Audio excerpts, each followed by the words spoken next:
Kakekku Rasulullah bersabda, al-kaddu li'iyalihi kal mujahidi fi sabilillah. Orang yang berusaha banting tulang, istilahnya menguras keringat untuk mendapatkan karunia rezeki dari Allah untuk dirinya dan keluarganya, itu adalah seperti yang berjuang di jalan Allah, seperti orang yang sedang menghunuskan pedang di medan laga melawan orang yang katakan ingin merusak agama ini.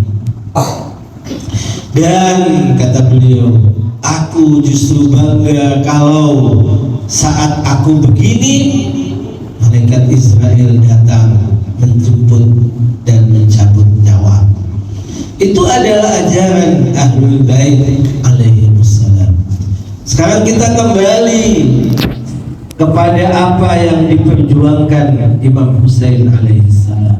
Di sini muncul, di tengah masyarakat muncul bahwa kalau tadi kita bicara tentang rezeki, karunia yang harus diusahakan oleh kita, yang harus kita kerja keras dalam rangka untuk mendapatkan rezeki, walaupun pada saat yang sama kita meyakini bahwa Allah pasti akan memberi kepada kita makan, minum dan seterusnya.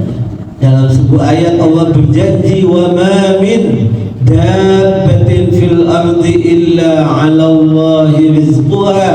Tidak ada makhluk melata, tidak hanya manusia, bahkan binatang sekalipun, kecuali Allah telah jamin rezekinya. Tapi inilah pembacaan yang benar. Tidak boleh hanya dibaca satu ayat terlepas dari ayat lainnya. Tidak cukup dengan membaca satu dua ayat dan dipisahkan dengan ayat lainnya, apalagi ketika hanya membaca terjemahannya saja. Itulah yang seringkali menyesatkan, itulah yang seringkali membuat salah memahami agama dan ajaran Allah Subhanahu wa ta'ala. Pertanyaannya, kalau untuk rezeki demikian, bagaimana untuk agama? Bagaimana untuk apa yang memang diturunkan oleh Allah? Allah Subhanahu wa ta'ala mengutus nabi dan rasul membawa ajaran suci, yaitu agama dan berbagai nilai-nilai, berbagai ajaran, berbagai petunjuk dalam rangka kehidupan manusia yang lebih baik, dalam rangka kehidupan manusia yang berarti.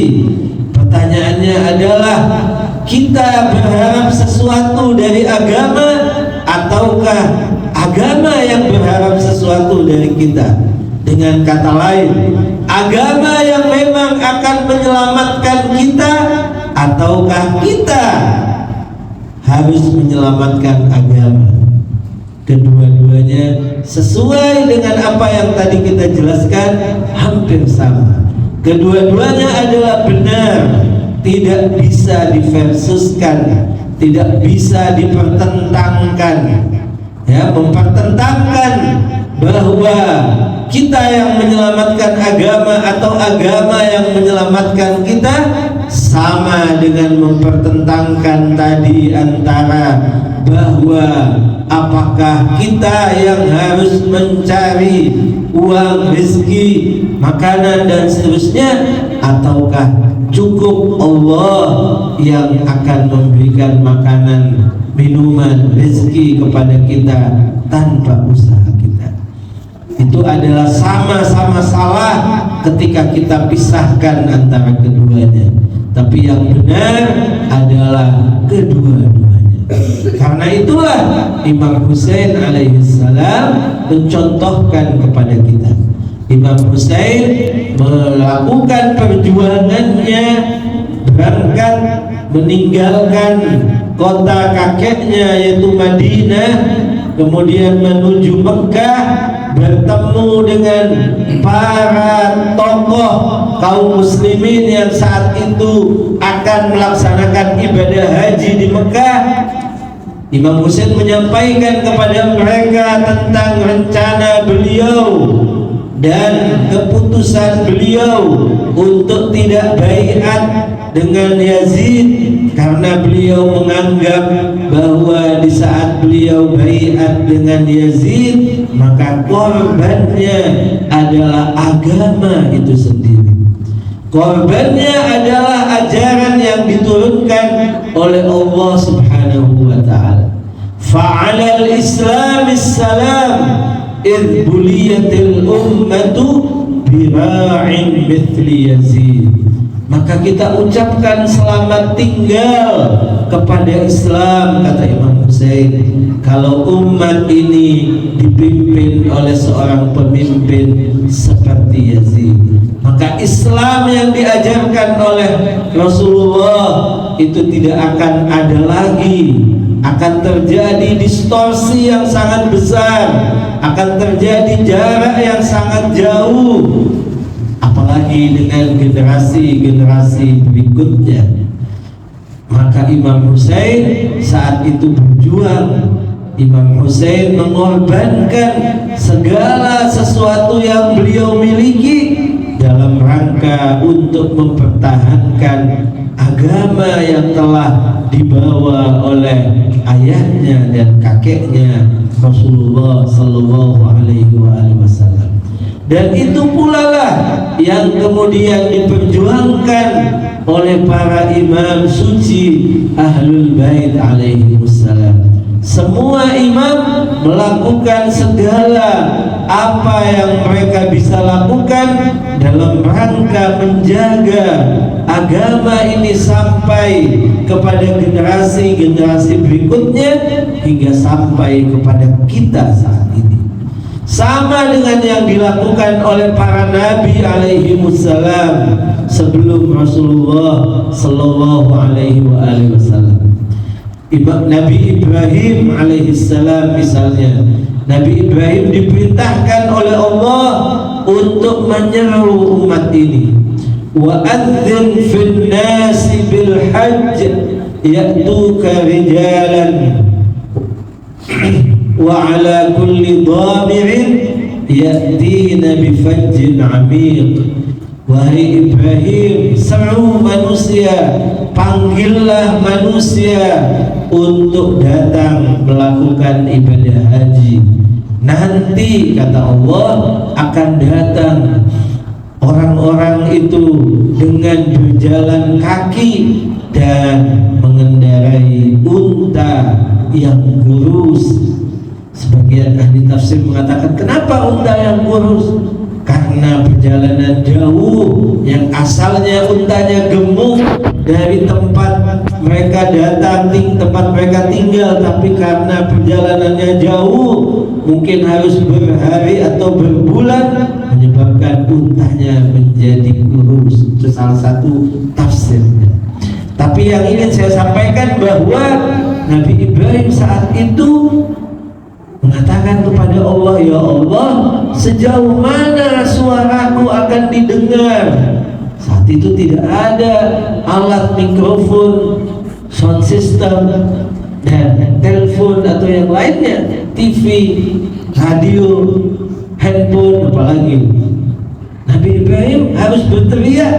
Berapa orang yang akan mendengarkan teriakan Nabi Ibrahim? Tapi Allah Subhanahu wa ta'ala menyuruh Nabi Ibrahim, sudahlah, lakukan apa yang aku perintahkan. Karena tugas kita manusia adalah melakukan yang diperintahkan oleh Allah. Sejauh mana hasilnya itu bukan di tangan kita. Sama dengan setiap kita keluar di pagi hari untuk mencari rezeki karunia, kita tidak pernah tahu hari ini mau dapat atau tidak dapat, hari ini mau dapat berapa, hari ini kemudian kita berhasil atau tidak. Tapi itulah yang harus kita lakukan, berusaha. Nabi Ibrahim juga begitu. Saat itu Nabi Ibrahim melaksanakan tugas menyeru, memanggil manusia untuk datang melakukan ibadah haji. Tapi kemudian Allah Subhanahu wa ta'ala dengan caranya yang dulunya datang untuk mendengar panggilan Nabi Ibrahim itu hanya beberapa gelintir manusia, tapi saat ini kita saksikan lebih dari 2 juta manusia melakukan ibadah haji. Itu pun karena keterbatasan atau batasan yang memang dilakukan oleh Saudi Arabia sebagai pemilik otoritas. Tapi kalau misalnya dibuka, yakin akan berlipat-lipat dari apa yang ada sekarang. Kita tidak bisa membayangkan Nabi Ibrahim saat itu yang hanya beberapa orang, tapi kemudian setelah puluhan, ratusan, ribuan tahun kemudian menjadi seperti ini.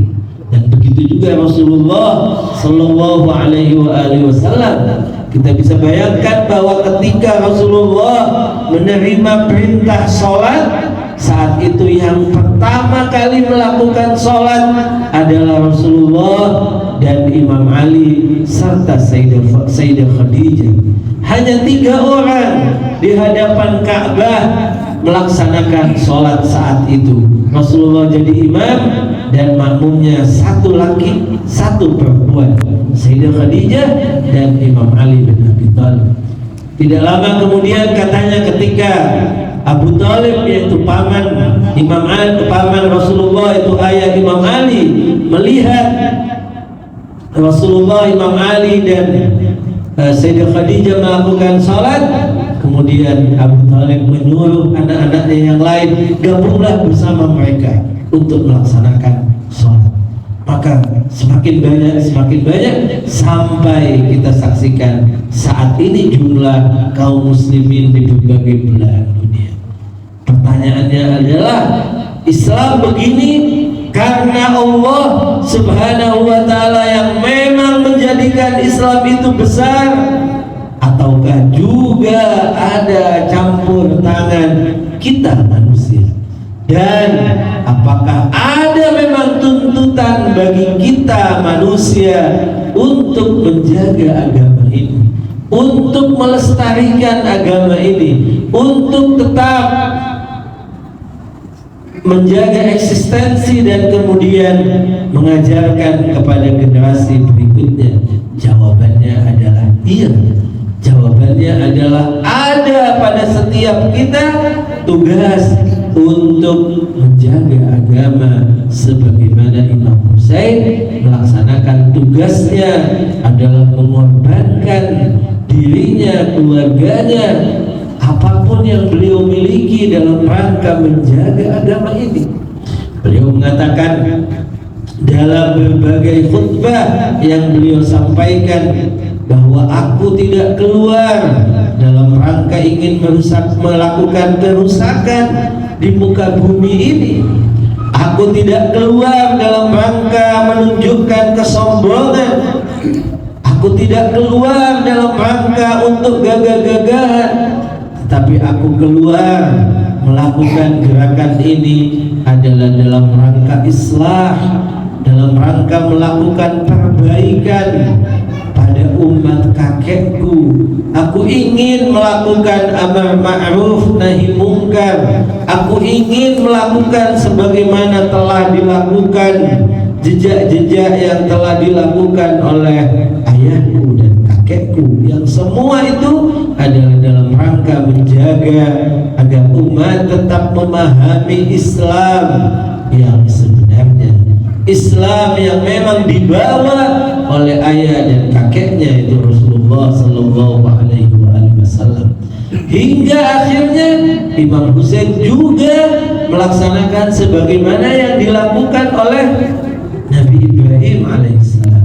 Kalau Nabi Ibrahim berseru, menyeru saat itu, wa'adzin fin nasi bil hajj, sesuai dengan perintah Allah untuk kemudian mendeklarasikan, mengumumkan di tengah masyarakat ada kewajiban haji, ayo datang melakukan tawaf dan seterusnya. Imam Husain juga menyeru, Bahkan di saat katanya sudah tidak ada lagi yang bersama Imam Husain saat itu di padang Karbala, Imam Husain menyeru, hal min nasirin yansurni, apakah ada orang yang akan membantuku, kata Imam Husain. Adakah orang yang mendengar suaraku untuk berjuang bersamaku menjaga agama ini? Saat itu tidak ada lagi yang menjawab, karena sahabat Imam Husain sudah gugur, keluarga Imam Husain sudah gugur. Tapi apakah kemudian selesai agama yang dibawa oleh Rasulullah berhenti, tidak ada lagi yang menganutnya? Tidak. Justru teriakan itulah yang kemudian melahirkan orang-orang yang melanjutkan perjuangan Imam Husain. Dari sejak Imam Ali Zainal Abidin, ya, sebagai orang pertama di lingkaran pertama Imam Husain, beliau melanjutkan apa yang dilakukan oleh Imam Husain dengan caranya yang berbeda dengan apa yang dilakukan oleh ayahnya, karena kondisi yang menuntut demikian. Imam Ali Zainal Abidin tidak bisa lagi untuk melakukan seperti Imam Husain. Bahkan Imam Ali Zainal Abidin tidak bisa berceramah, menyampaikan, mengajar seperti ini, seperti yang pernah dilakukan oleh misalnya Imam Ali dan dilakukan oleh Imam Ja'far Shadiq, Imam Muhammad Al-Baqir. Tapi Imam Ali Zainal Abidin tidak kemudian tinggal diam. Imam Ali Zainal Abidin itu melakukan pengajaran, edukasi kepada umatnya saat itu, mengajarkan ajaran Rasulullah Islam yang sebenarnya dengan cara doa, dengan cara munajat, dan dengan cara mengajarkan Al-Quran. Imam Ali Zainal Abidin dikatakan bahwa mencetak para penghafal Al-Quran. Bahkan dari budak-budak disuruh untuk belajar Al-Quran, menghafal Al-Quran, dan kemudian disebar ke berbagai daerah, dimerdekakan dan kemudian disebar ke berbagai daerah, dan mereka menjadi Quran berjalan. Dari situlah Al-Quran dikenal oleh masyarakat lebih luas. Zaman itu belum ada cetakan Al-Quran yang kemudian dibagikan atau dijual. Tapi Imam Ali Zainal Abidin mencetak para penghafal Al-Quran. Begitu juga Imam Muhammad Al-Baqir, Imam Ja'far Shadiq, dan para imam yang lain berusaha, sebagian harus dipenjara, ya, sebagian harus dipenjara. Imam Musa Al-Kazim itu hidupnya lebih banyak di penjara daripada di luar penjara, tapi tidak melakukan sesuatu untuk dakwah, untuk kelestarian agama ini. Tidak, beliau tetap melakukan tugasnya dengan berbagai cara. Ada orang-orang tertentu yang setiap hari bertemu dengan imam, kemudian menyampaikan kepada masyarakat lebih umum. Ada pertanyaan yang disampaikan, kemudian dijawab oleh imam, dan kemudian disampaikan kepada para pecinta dan pengikut Ahlul Bait. Ya, itu dilakukan oleh imam dengan berbagai cara. Bahkan ada sahabat imam yang harus misalnya berlagak seperti orang menjual timun, atau bukan seperti, betul-betul menjual timun, tapi itu bukan profesinya, bukan memang kerjaannya, tapi itu cara untuk bertemu dengan imam. Ada sahabat Imam Ja'far Shadiq, setiap hari dia bawa timun ke imam untuk menjual timun dan berbagai mungkin sayuran yang lain. Tapi di saat bertemu imam, dia juga menyampaikan surat, yang isi surat itu adalah pertanyaan dari para pecinta Ahlul Bait, karena mereka tidak bisa ketemu dengan imam karena kondisi yang tidak mengizinkan untuk setiap orang ketemu dengan imam, bisa ditangkap, bisa dibunuh. Tapi sekali lagi mereka berjuang, mereka berusaha untuk tetap agama ini mereka dapatkan, dan mereka juga transformasikan, mereka pindahkan kepada generasi berikutnya. Karena itu menjadi kewajiban kita semua, dari minimal diri kita sebagai pecinta Imam Husain yang kita juga ingin menyampaikan labbaika ya Husain, kita ingin menjawab seruan Imam Husain di padang Karbala, itu artinya kita mengatakan kepada Imam Husain bahwa saat ini saya tidak bisa berjuang bersama Imam Husain di padang Karbala karena kita sudah terpisah dengan Imam Husain dari sisi jarak, dari sisi waktu. Tetapi apa yang diperjuangkan oleh Imam Husain adalah masih bisa kita perjuangkan, minimal untuk diri kita dan keluarga kita. Sangat naif, sangat tidak boleh kalau kemudian kita tidak mengajarkan minimal kepada anak dan istri serta cucu dan seterusnya. Apa yang akan kita jawab di hadapan Imam Husain alaihissalam kalau untuk setingkat itu pun tidak kita lakukan? Kalau setingkat hanya untuk keluarga kita tidak bisa lakukan, dan boleh jadi memang tidak bisa melakukannya sendiri karena saya tidak punya ilmu, tapi bisa dengan cara yang lain. Bisa didatangkan ke sekolah, bisa buat sekolah, bisa buat majelis taklim, bisa dengan cara apapun. Saat ini adalah mudah untuk melakukan berbagai hal dalam rangka juga mengajarkan kepada anak istri kita tentang Ahlul Bait alaihissalam. Karena itu tidak boleh generasi kita tidak bisa membaca Al-Quran, tidak boleh generasi kita tidak mengenal Ahlul Bait, tidak boleh generasi kita larut dengan apa yang ada, misalnya karena berbagai godaan dengan gadget yang ada di tangan mereka, kemudian tidak mengenal Ahlul Bait. Dalam Al-Quran ada kisah Nabi Ya'qub alaihissalam. Nabi Ya'qub itu disebutkan oleh Allah ketika akan menghembuskan nafasnya yang terakhir. Nabi Ya'qub mengumpulkan semua anak-anaknya, semua cucunya, semua menantunya, semua keponakannya dan orang yang masih ada hubungan dengan dirinya. Nabi Ya'qub mengatakan, ma ta'buduna min ba'di. Sebelum menghembuskan nafasnya yang terakhir, Nabi Ya'qub ingin memastikan apa yang kalian sembah setelahku. Mau beragama apa kalian setelahku? Mau berkeyakinan apa kalian setelahku? Maka mereka menjawab, na'budu ilahaka wa ilaha abaika Ibrahim. Kami, kata anaknya, cucunya, keponakannya dan seterusnya, mereka mengatakan kami menyembah Tuhanmu Allah sebagaimana yang kau ajarkan dan diajarkan oleh Nabi Ibrahim. Maka kita pun juga harus demikian. Setiap kita harus memastikan dengan apapun cara kita untuk juga meninggalkan dunia ini, kita tidak punya tanggung jawab di hadapan Allah karena kita berusaha untuk tetap melanjutkan perjuangan Imam Husain, menjaga agama, paling tidak sampai kepada orang-orang terdekat kita.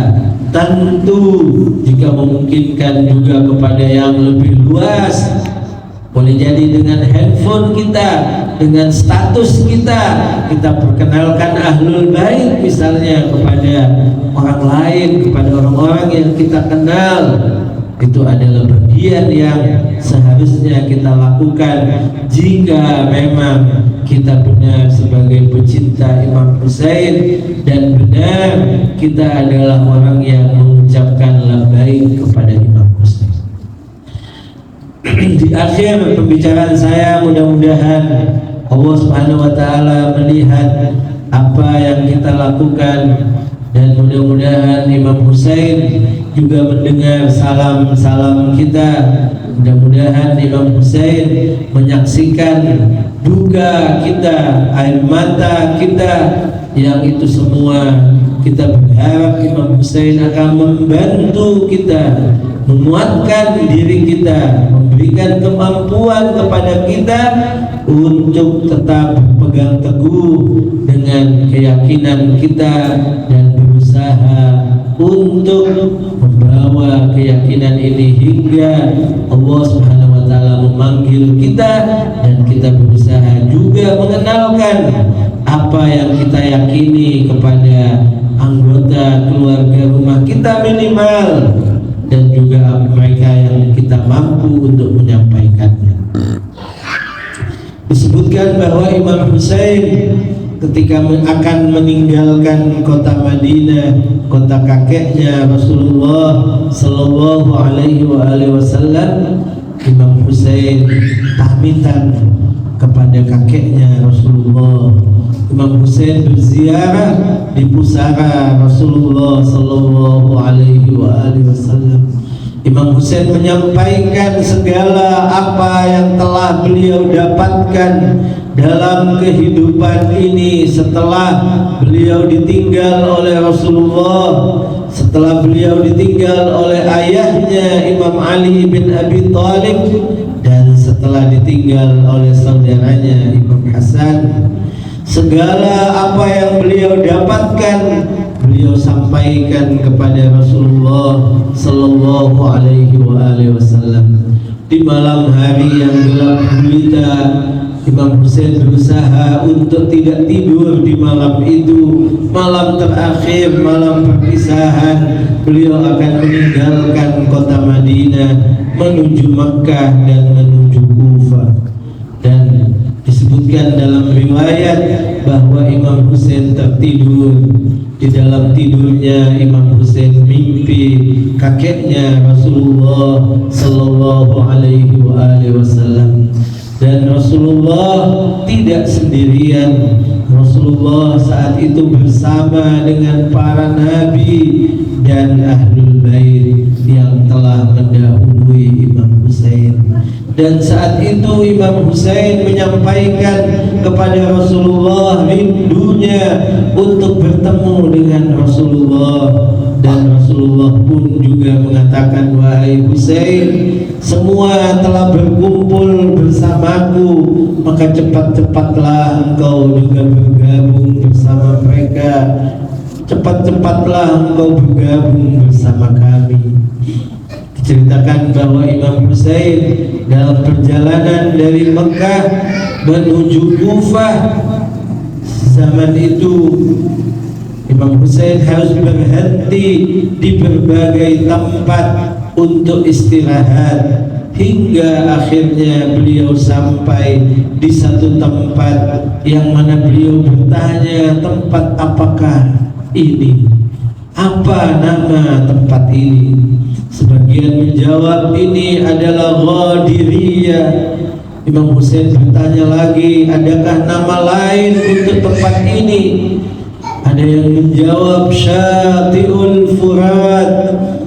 Dan Imam Husain tetap bertanya, adakah nama lain untuk tempat ini?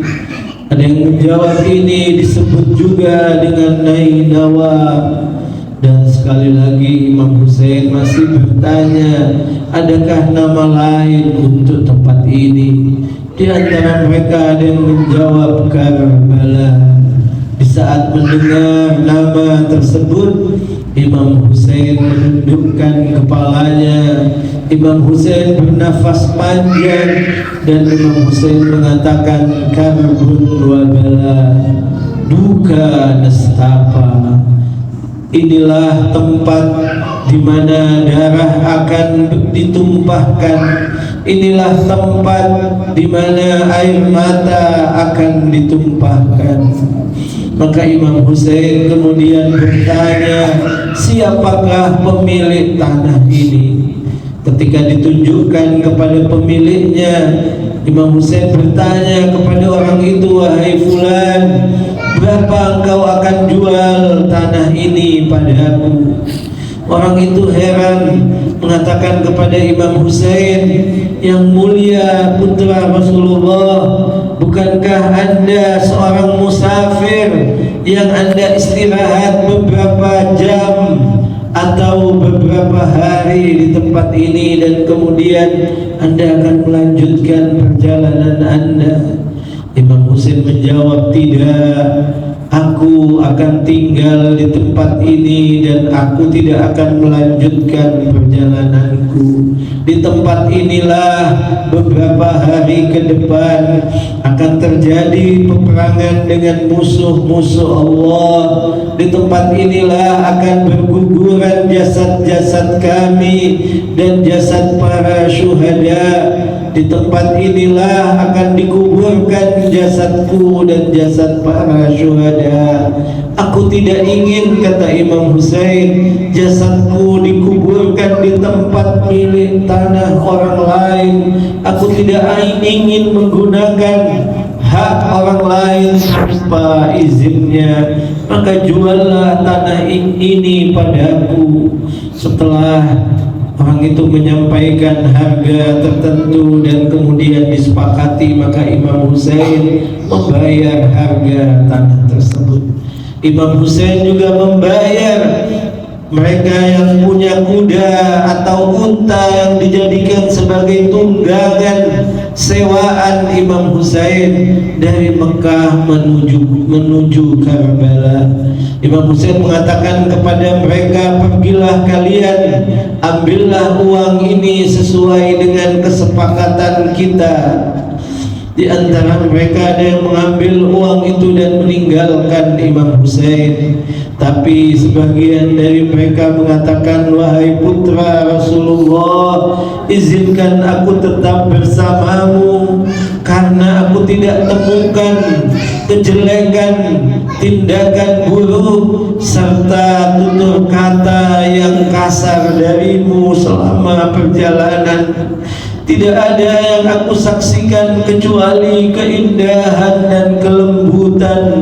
Tidak ada yang aku saksikan kecuali engkau memperlakukan kami dengan hormat, dengan penuh kemuliaan. Biarlah kami bersamamu, wahai Husain. Itulah yang dilakukan Imam Husain, berusaha untuk tidak makan uang orang lain, hak orang lain. Imam Husain tidak mau jasadnya dikuburkan di tanah yang bukan miliknya.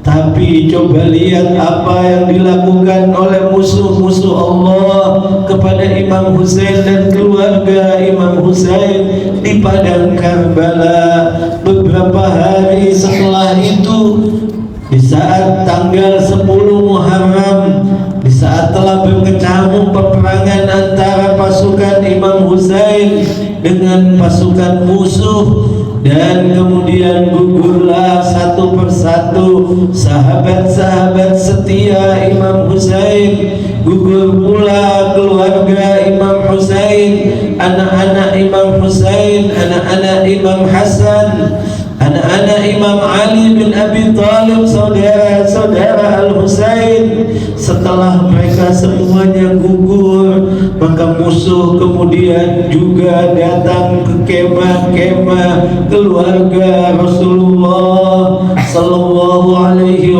wasallam. Mereka datang membakar kemah-kemah keluarga Rasulullah. Imam Ja'far Shadiq alaihi salam, suatu hari rumahnya kebakaran dan beliau menangis terseduh-seduh menyaksikan api yang berkobar-kobar. Satu sahabat Imam mendekati Imam dan bertanya kepada Imam, wahai Imam, mengapa engkau menangis terseduh-seduh begini padahal api sudah dipadamkan dan tidak ada korban? Imam menjawab, wahai fulan, aku tidak menangisi api yang ada di rumahku, tetapi ketika melihat api tadi, aku mengingat apa yang terjadi di padang Karbala, apa yang terjadi kepada putri-putri Al-Husain, apa yang terjadi kepada keluarga Al-Husain di padang Karbala. Mereka berlari dari dari satu kemah ke kemah yang lain. Satu sisi mereka berusaha untuk menyelamatkan diri dari kobaran api, di sisi yang lain mereka berusaha untuk menyelamatkan diri dari musuh-musuh Allah. Di sisi yang lain mereka berusaha agar menyelamatkan anting, perhiasan, gelang yang semuanya diambil paksa oleh musuh-musuh Allah, hingga akhirnya Sayyidah Zainab alaihissalam berdiri di luar kemah dan menyaksikan apa yang dilakukan musuh kepada Imam Husain. Di saat Imam Husain sendirian dan kemudian Imam Husain jatuh dari kudanya dan Imam Husain tersungkur di padang Karbala, dan musuh pun kemudian mengirimkan tombak, batu, anak panah dan pedang ke tubuh Imam Husain. Saat itu Sayyidah Zainab berteriak dan mengucapkan salam kepada kakeknya, "Assalamu alayka ya jaddah, ya Muhammadah."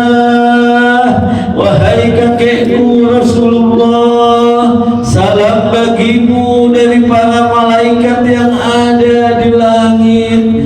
Hada Husainun bil Amra. Saat ini cucumu Al-Husain telah tersungkur di padang Karbala. Muqatta'ul a'dha', murammalun bid-dima', maslubatul imamati wal-rida.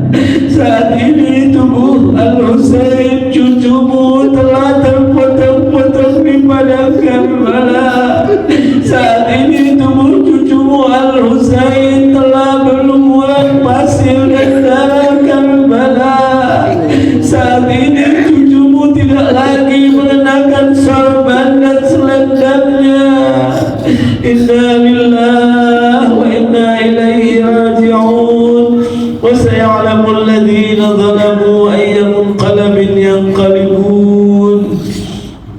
Mari kita sampaikan salam kita kepada Imam Husain. Mudah-mudahan Imam Husain jawab salam kita. Mudah-mudahan Imam Husain memberikan kekuatan kepada kita untuk berpegang teguh dengan keyakinan Imam Husain, serta Imam Husain memberikan syafaat kepada kita dan kepada kedua orang tua.